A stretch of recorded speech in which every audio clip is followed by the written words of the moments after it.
Night combat offers exceptional opportunities for success because of the possibility of achieving surprise and capitalizing on adverse psychological effects on the enemy during darkness.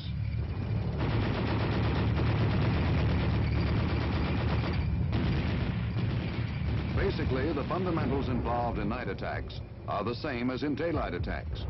However, in a night attack, the problem of control and coordination is much greater. Dispersion is less, and movement is considerably slower. You will now see an example of a tank company team conducting a night attack. This is the general situation. The 1st Brigade, 25th Armored Division, has been exploiting north with the mission of seizing objective Red. Task Force 2/11 has been leading the advance. At dusk, Team Alpha, the Task Force Advance Guard, is stopped by accurate anti-tank, small arms and artillery fires from hills 501 and 420 south of objective Red. The commander of Task Force 2/11, Lieutenant Colonel Hart, has decided to eliminate the enemy positions because he is unable to bypass. He is now issuing his attack order. Since the enemy's major security forces have been driven in by Team Alpha, he feels that surprise can be gained by starting his attack that night without illumination and illuminating when detected by the enemy. He plans to employ Teams Charlie and Bravo to conduct the attack from a new direction. When Team Charlie has seized Hill 501, designated Objective Green, and Team Bravo has seized Hill 420, designated Objective Yellow, Team Alpha will lead out in a continuation of the advance to Objective Red. Team Charlie, commanded by Captain Horton, consists of 3 tank platoons and 1 mechanized rifle platoon. Team Bravo, the mechanized rifle company team, is under the command of Captain O'Hare. Team Alpha is commanded by Captain Krebs. At the conclusion of the task force commander's order, the team commanders and the representatives of the support elements will formulate their plans for the operation.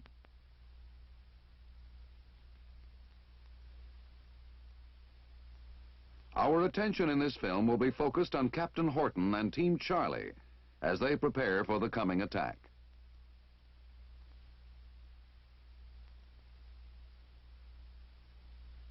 Captain Horton is now back at his own command post.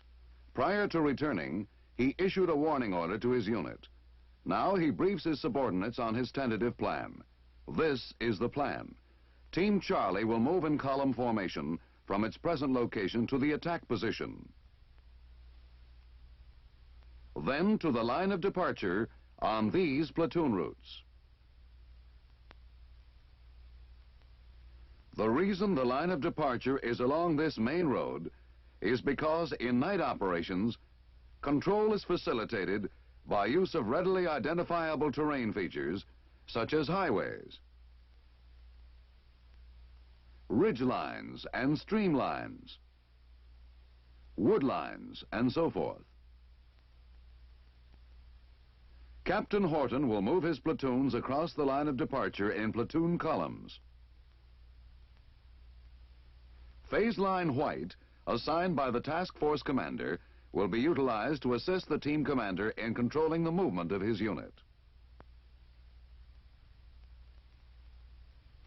When Team Charlie reaches the probable line of deployment established by the task force commander, it will take up attack formations and assault the objective. However, if it is detected prior to reaching the probable line of deployment, it would immediately deploy. Beyond and to the flanks of the objective is a limit of advance established by the task force commander to prevent Team Charlie from coming under friendly protective fires. Team Charlie will not cross beyond this line unless ordered to do so by the task force commander. The task force commander has also assigned boundaries to designate the lateral limits of the team's zone of action. At the conclusion of his briefing, Captain Horton and his key personnel will make a visual reconnaissance of the team's routes of movement and zone of action.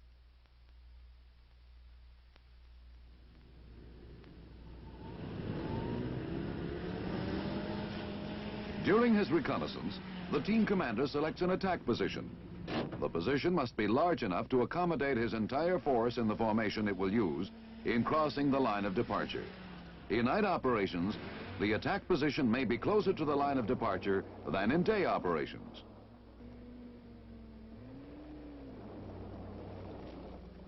Captain Horton chooses routes for the movement of his platoons from the attack position to the line of departure.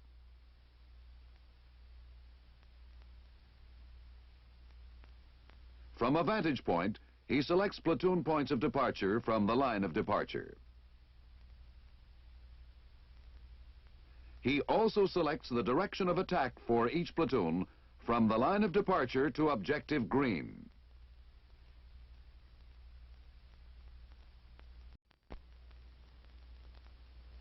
In addition to a daylight reconnaissance, if time permits, each platoon leader will make a night reconnaissance to determine the degree of visibility of his platoon sector, his assigned routes, and his platoon points of departure.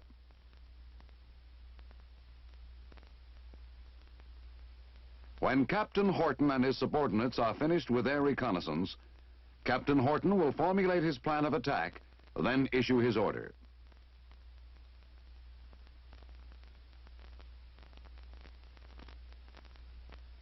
Attack orders should be complete, covering all details of the operation. They should include the situation, the mission, execution, administration and logistics, and command and signal matters. Briefly, this is Captain Horton's order. The 1st Tank Platoon, under the command of Lieutenant Turk, will attack on the left and seize and secure the west portion of Objective Green.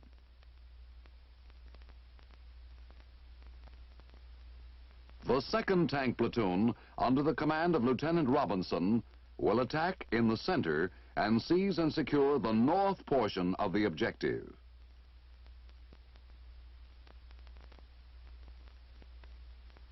The 3rd Tank Platoon, under the command of Lieutenant Bushnell, will attack on the right and seize and secure the east portion of the objective. Once the attack is detected, or upon reaching the probable line of deployment, all tank platoons will move into line formation and all means of illumination and supporting fires will be employed. Extreme caution must be exercised to coordinate fires and movement on the objective. The mechanized rifle platoon, under the command of Lieutenant Reardon, will follow the 2nd Tank Platoon and be prepared to dismount on order. Sergeant Moran, scout squad leader from the Armored Cavalry Platoon, will place guides on the line of departure to assist the platoons in arriving at and crossing the platoon points of departure.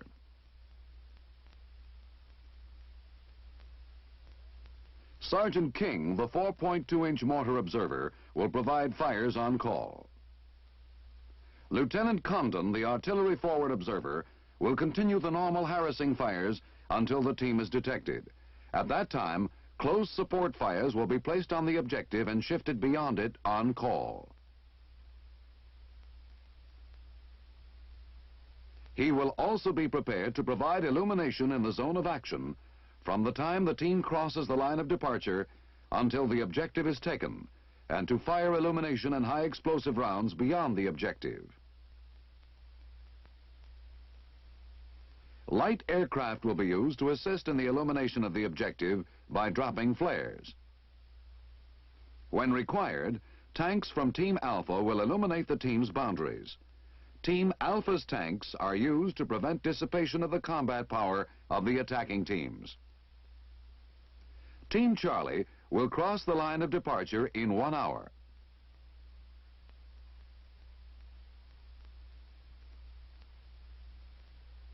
At the conclusion of Captain Horton's order, the platoon leaders will carry out their troop leading procedures, then return to their platoons and issue detailed orders to their personnel. Thus, every man on the team will know exactly what his job is. Equipment is checked, and infrared periscopes are installed. The scout squad now moves out to the line of departure to act as platoon guides. The ground surveillance radar section will assist in securing the line of departure.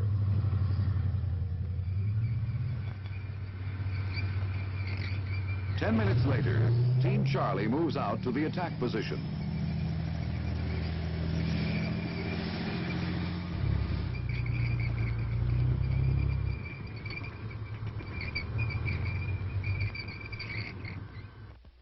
The team moves toward the attack position in column formation.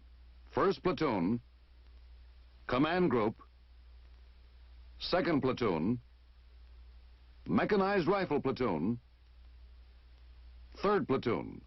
In night operations, commanders maintain maximum control of their units by keeping them in column formation as long as possible. At the attack position, the team changes formation from company column to platoon columns and continues forward to the platoon points of departure on the line of departure.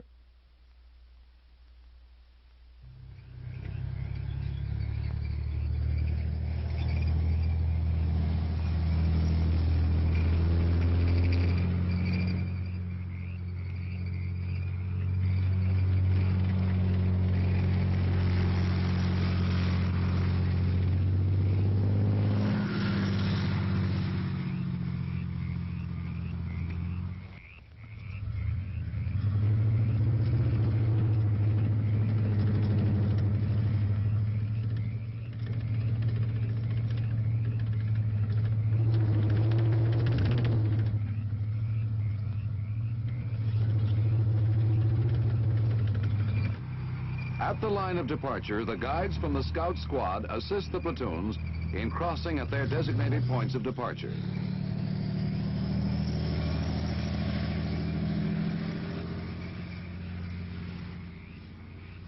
In night combat, men and vehicles are identified through pre-established means. In this case, guides are identified by luminous armbands. Officers are identified by vertical luminous strips on the rear of their helmets. Non-commissioned officers are identified by horizontal luminous strips. Tanks by luminous markers on the turret.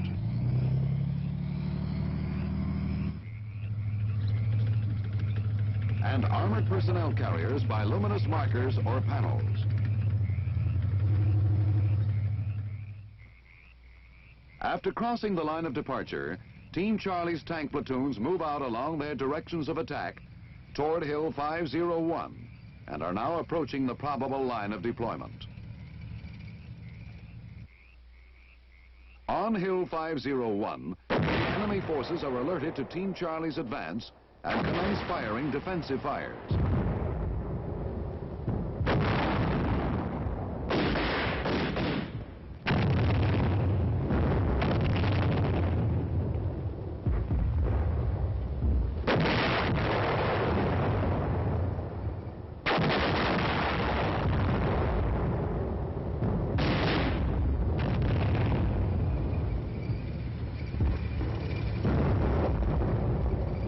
Upon receiving the enemy fire, Team Charlie is forced to deploy into line formation.